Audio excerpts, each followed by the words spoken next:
হাফিজুর রহমান রে কত গালি দাও, কিন্তু কলিজাটা দিয়া বলতেছি বাবা রাগ করিস না, আসলেই তো আমি গালি পাওয়ার যোগ্য রে বাবা। আমি যদি গালি পাওয়ার যোগ্য না হইতাম আমার তো গালি দিতি না।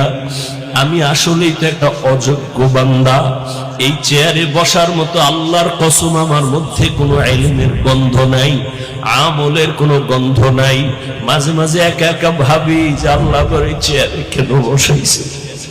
এক সাগর পাড়ি দিয়ে এখানে আসছি, আমি আর এক সাগর পাড়ের সন্তান রে বাবা। এই মানুষগুলো কেন আসছে তাও আমি বুঝি না, অথচ আমার কথায় কোনো কিছুই নাই, আমার ইলম নাই, আমল নাই, কেন আসছে তাও জানি না।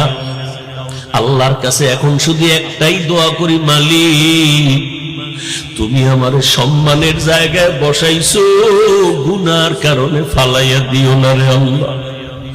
সম্মানের জায়গায় বসাইছো রে মালিক,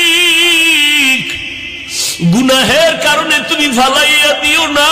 ও কলিজার যুবক, পায়ে হাত রাইখে বলি, কলিজা দিয়া মোহাব্বত করি রে বাবা। আমি এখানে একটা যুবকেরও হুজুর বানাবার জন্য আসি নাই, ভয় নাই। আমি তোমাকে একবারও বলবো না তুমি স্কুল ছাইরা কলেজ বাদ দিয়া মাদ্রাসায় যাও, দাড়ি লম্বা করে তসবিহ হাতে নাও, পাগড়ি লাগাও, একবারও বলবো না। বরং আমি তোমার পক্ষে কিছু কলিজা দিয়া দোয়া কইরা যাব। আমি শুরুতেও বলছি, আবারও বলি, আমার দোয়া কবুলের খোদার কসম গ্যারান্টি নেই, তবে এই মাঠে বহু আল্লাহর বান্দা আছে আমিন খালি ফেরত যাবে না।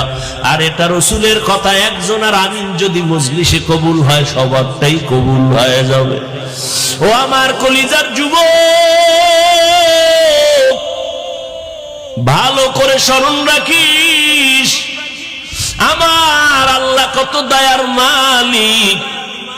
ও আল্লাহর গোলাম, ওই আল্লাহর বান্দি জীবন ভর গুনাহ করিয়া ওড়না মাথায় নিয়ে চলে। ও যুবক, মুজার সাথে ওড়নার একটা মাথা গিরে লাগায় পানি উঠাইছে, মুজার মধ্যে পানি লইয়া দৌড়াইয়া কুকুরের পান করাইয়া দিছে। নবীজি সাহাবাদের সামনে এই ঘটনা বয়ান করতেছেন। হাদিস, নবী বলেন, সাহাবায়ে কেরাম জানোনি এই মহিলা জাহান্নামী, ওড়নার ওই মুজার সাথে বেঁধে পানি উঠায় কুকুরের যখন পান করাইল, কুকুরটা প্রাণ ঠান্ডা হয়ে আস্তে ঘুমায় গেছে। আল্লাহর নবী কয়, ওই মহিলা পানি পান করানো মাত্র কেমন যেন একটা গায়েবী আওয়াজ আসতেছে, কে যেন অদৃশ্য থেকে বলতেছে, ও আল্লাহর বান্দি, জীবনে যত গুনাহ করেছো, আজকে যে কুকুরের পান করাইয়া আরামে ঘুম পাড়াইছো, শান্তির ঘুম কুকুর ঘুমায়, এই একটা খেদমতের বরকতে আল্লাহ তোমার জীবনের সব গুনাহ মাফ করে দিয়েছে। আমল আমার মাওলার কাছে নিয়ে দাঁড়াইও, আমল আমার আল্লাহর কাছে আমল নিয়ে দাঁড়াও রে যুবক। আজকে আমিও তো তোমার মতো একটা যুবক সন্তান, প্যান্ট শার্ট টাই লাগায় যদি দাড়ি কেটে রাস্তায় ঘুরতাম, কেউ আমারে বাধা দিত না রে বাবা।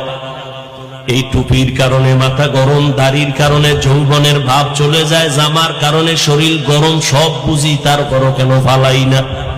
কত মানুষ কত বাজে কথা বলে গালি দেয়, জানি শুনি, তারপরও কেন এই রাস্তা ছাড়ি না, নামাজ ছাড়ি না।